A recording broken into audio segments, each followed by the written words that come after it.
ওয়াকফ কালা কানুনকে বাতিল করতে গিয়ে যদি আমাদের জীবন লাগে, আমরা জীবন দিতে প্রস্তুত। আমাদের যদি প্রয়োজন হয় কারো বিরুদ্ধে যুদ্ধ করতে, আমরা যুদ্ধ করতে প্রস্তুত আছি, রাজি আছে।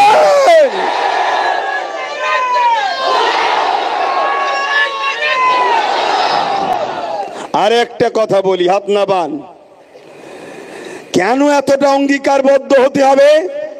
একদিকে যেমন আমাদের ধর্মীয় অধিকার, আর ধর্মীয় অধিকারটা যে সংবিধান দিয়েছে সেই সংবিধানকে বাঁচাবার লড়াই।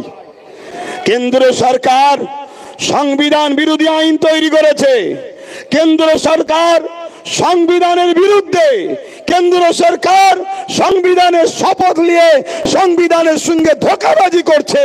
তাই একদিকে যেমন সংবিধান বাঁচানো আমাদের দায়িত্ব, অপরদিকে তেমন আমাদের ধর্মীয় অধিকারকেও বাঁচাবার দায়িত্ব।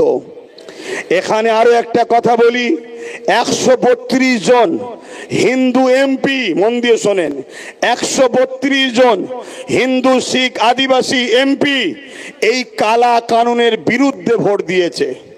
তাহলে এই ওয়াকফ কালা কানুনের লড়াই হিন্দুদের বিরুদ্ধে নাকি আদিবাসীদের বিরুদ্ধে, কোন জাত ধর্মের বিরুদ্ধে?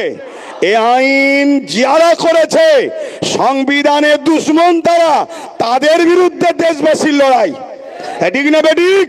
তাহলে এই আন্দোলনে শুধু মুসলমান থাকবে কেন? এই আন্দোলনে হিন্দুরা আসবে, এই আন্দোলনে আদিবাসী আসবে, এই আন্দোলনে সাঁওতাল আসবে, এই আন্দোলনে বাগদি আসবে। আসা দরকার আছে না নাই? তারা আসতে চাইছে, আগামী দিন নিয়ে আসবো। তবে আপনাদের ঘরে মুক্তাদায়ে হাল বুঝতে হয়, মুক্তাদায়ে হাল বুঝতে হয়। সেই হালটা কি? আজ যেমন ধর্মীয় সবাই রয়েছে, স্লোগান দিচ্ছেন নারে তাকবীর, আল্লাহু আকবার, ঠিক আছে, কিন্তু যখন সর্বে ধর্মের মানুষ থাকবে সেখানে নারে তাকবীর, আল্লাহু আকবার, এটা কি আপনার ইসলাম কি বলছে নাকি?